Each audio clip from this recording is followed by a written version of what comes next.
I'm going to continue to move until we get the total ban, the total initiative relative to what we're going to do with more Border Patrol and more asylum officers. President Trump? I really don't know what he said at the end of that sentence. I don't think he knows what he said either. Audio of Joe Biden talking with special counsel Robert Hur has just dropped, and it was obtained by Axios. And the two-day interview, remember, happened in October of 2023. And after that, Hur described Biden as a well-meaning elderly man with a poor memory. I said at the beginning of the show that was a very, very charitable way to describe how Biden came off now that we've heard this key part of the audio. Here he struggles to remember when his son Beau died. Watch. We were living in Chambers Road, and there were documents related to the Penn Biden Center or the Biden or the cancer bone shot or your book.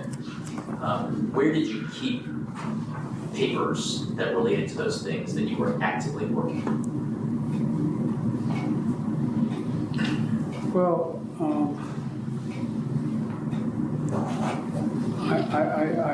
I don't know. This is what, 2017, 18, that area? Yes, sir. Remember, in this time frame, my son is either been deployed or is dying. And so it was,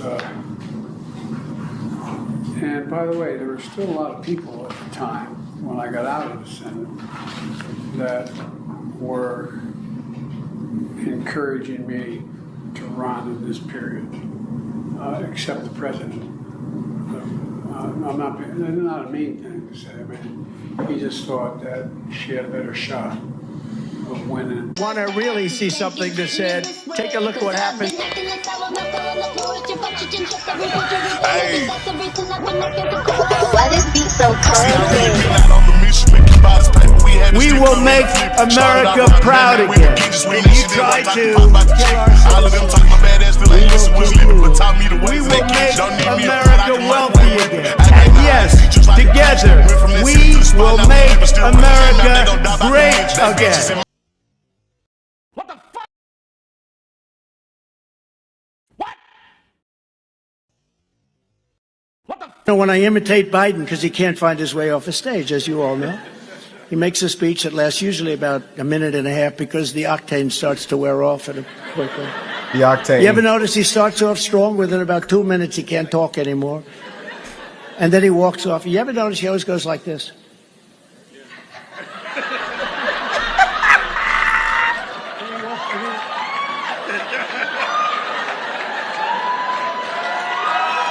Then he comes back up to the mic, and he's looking, he's totally lost.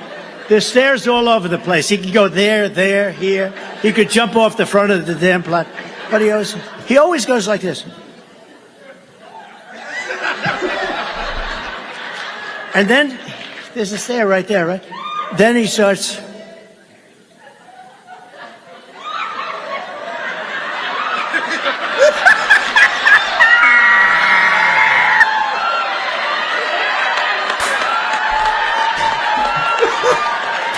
Oh, President Biden is fit to be commander-in-chief. Every time there has been a big moment where the Trump people are predicting some fiasco, every time President Biden rises to the occasion.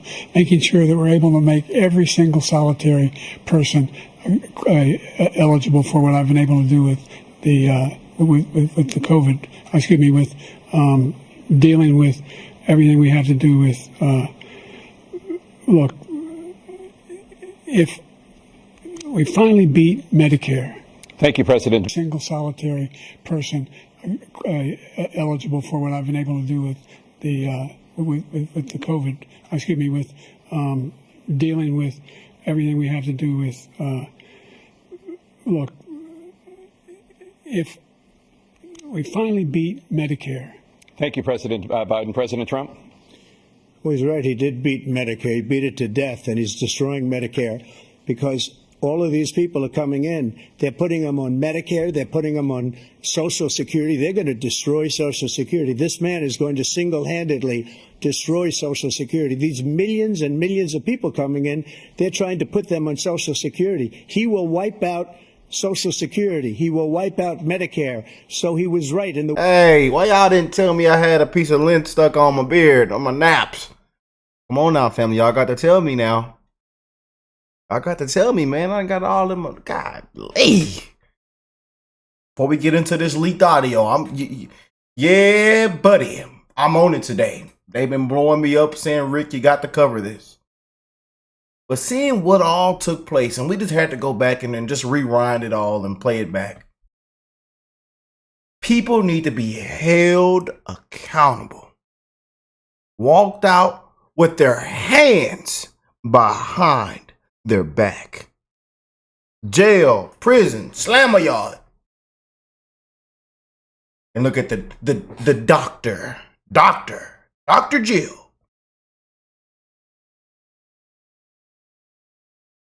The Biden crime family. And then ran this sucker into the ground. And the people deserve to know the truth. The people deserve to know. So you got doggone right we ain't let it go yet. Joe, you did such a great job. You answered every question. You knew all the facts. And let me ask the crowd, what did Trump do? Lied! Yes. They should have walked on stage. It should have been officers. Everything. They should have grabbed that lady off stage right there. They should have made an example out of her right there.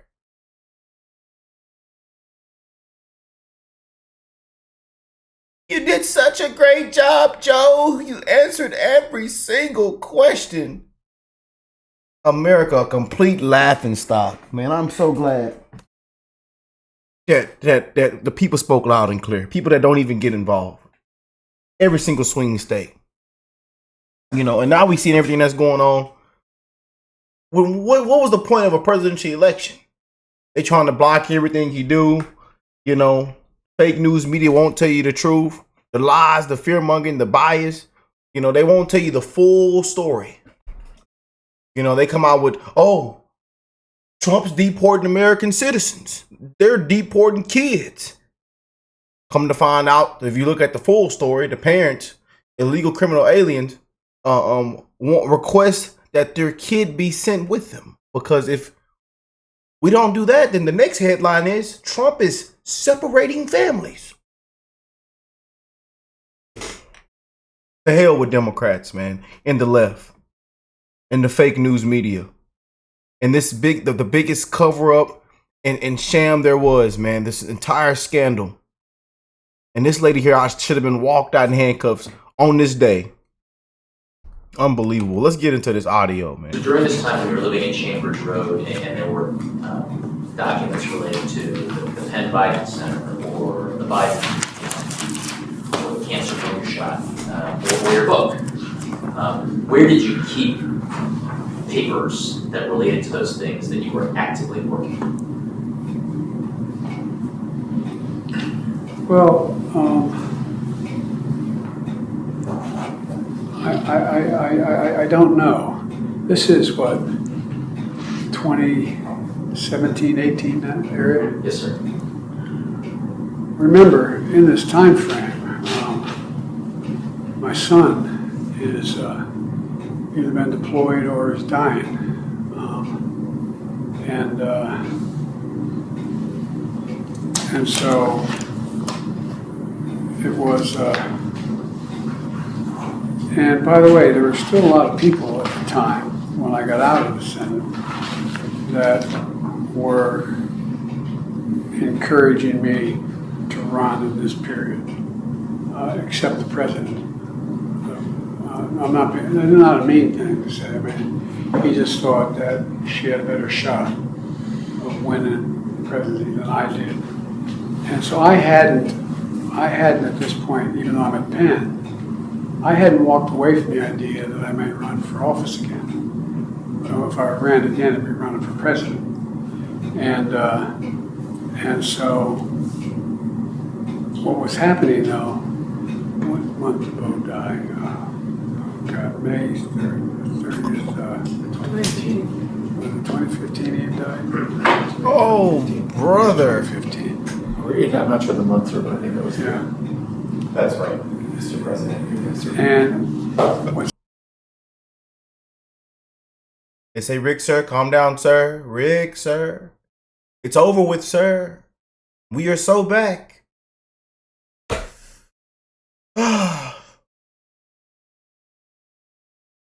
They allowed this to happen, man. You know? And then on top of that, they couldn't beat their political opponent fair and square. Kangaroos on the freeway. Banana peels all out in the middle of the street.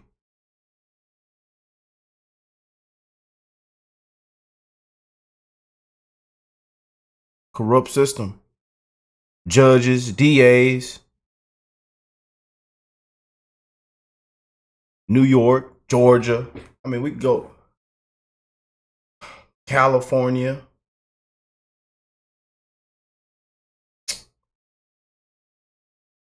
Still to this, they don't know what crime was committed.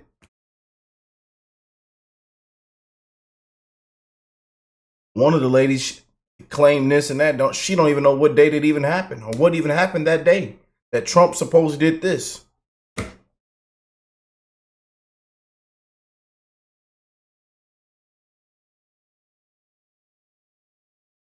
They tried everything in the book. Raid. Come on and said Mar-a-Lago's only worth a couple $1 million. Going through Melania panty drawer. Unbelievable.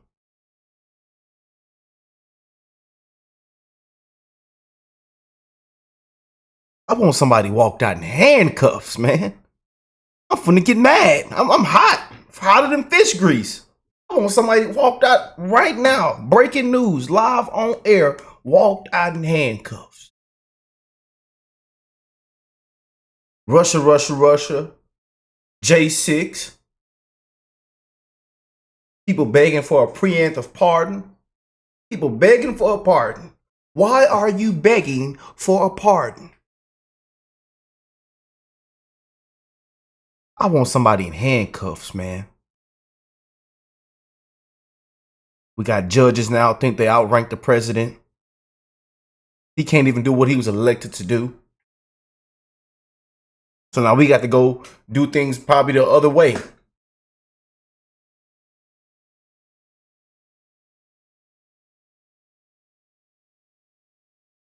When the people spoke loud and clear.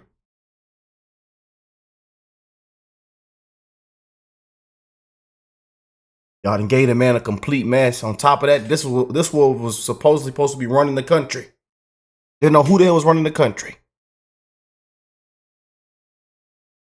He and there can't remember, don't even know what's going on.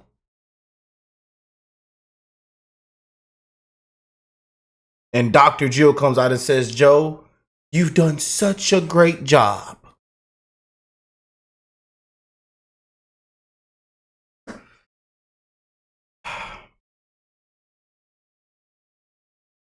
And them Patriots woke up in 2020 and said, what happened? The man won 3 elections.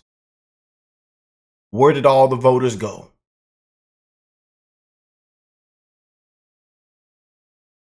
Y'all mailed them in, didn't you? You mailed them in, huh?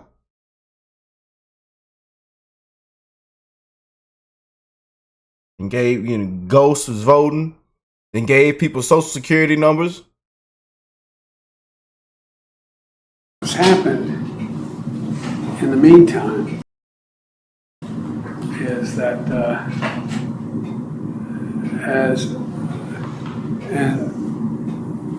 Trump gets elected in November of 2017? 2016. All right.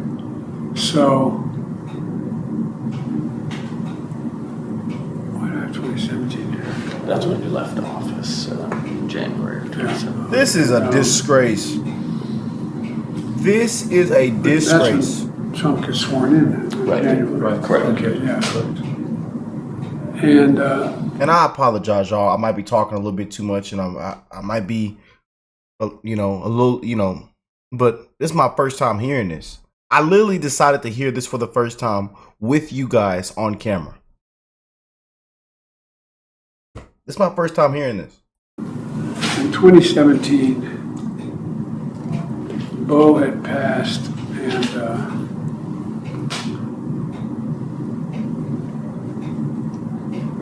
this is personal. The genesis of the book and the title, Promise Me Dad, was I know you're all close with your sons and daughters, but Bo was like my right arm, and that was my left. These guys were a year and a day apart, and they could finish each other's sentences. And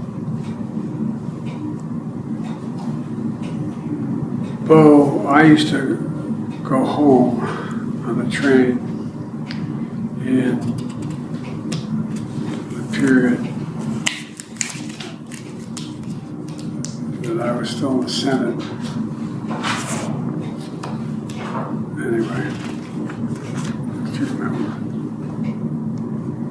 Oh, we can't meet with the president. Oh, Autopen. Oh, he doesn't know what he even signed. Oh, he's on vacation. Oh, he's on the beach. It all makes sense. First week, they knew he was declining. They couldn't even meet with him.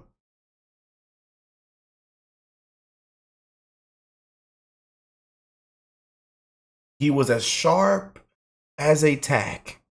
Democrats? There was pressure, not pressure. Bo knew how much I adored him.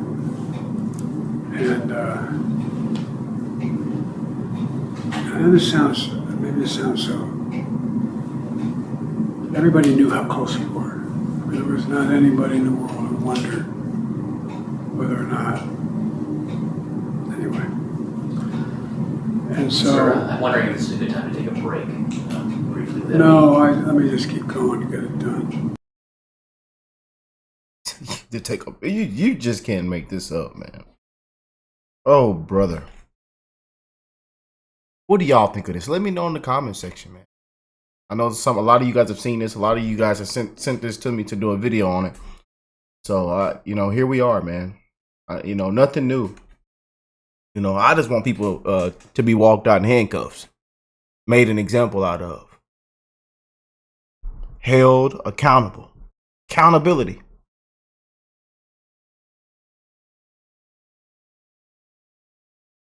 And then seeing what they put President Trump through, what they put our president through, and look how that played out for him. I want people held accountable, man. They say, Rick, sir, nobody will be held accountable. Nobody will be held accountable. Congress is a criminal organization. Into Biden's use of the Autopen. Chairman Comer joins us now with the latest. All right, Chairman, you got your hands full. Tell us first about what you announced earlier today about what you're doing with the Autopen, because I do some work with the Oversight Project. They were on this early, but you are going and looking at who is controlling this Autopen, because Joe Biden, I mean, he's demonstrating that he doesn't have all the cognitive capabilities they had. That interview was from 2023. Yeah. That's hard evidence. Early into President Biden's term as president, it clearly shows that he was in significant mental decline. It questions who was actually making the decisions. So what we found is not just with the pardons he issued, but many of the executive orders that the courts are now using to Trump-proof many of the executive orders that President Trump is trying to implement to make government more efficient. Many of these executive orders, as well as the pardons of Biden's entire family as a result of our investigation, these were all signed with the Autopen. And clearly from that interview, which was many, many months prior to the heavy use of the Autopen, Joe Biden wasn't capable of making decisions. He wasn't coherent. We think we've identified who the staffers are. Jason, you all have done great work with that over at Heritage Oversight. We're going to bring everyone that we believe was involved in any role in the use of the Autopen. We're going to invite them to come in for a transcribed interview. If they want, then they will receive a subpoena and they will have a full-blown deposition. But we want to find out who was actually making the decisions in the White House during the last 9 months of the Biden administration when he was clearly in mental decline.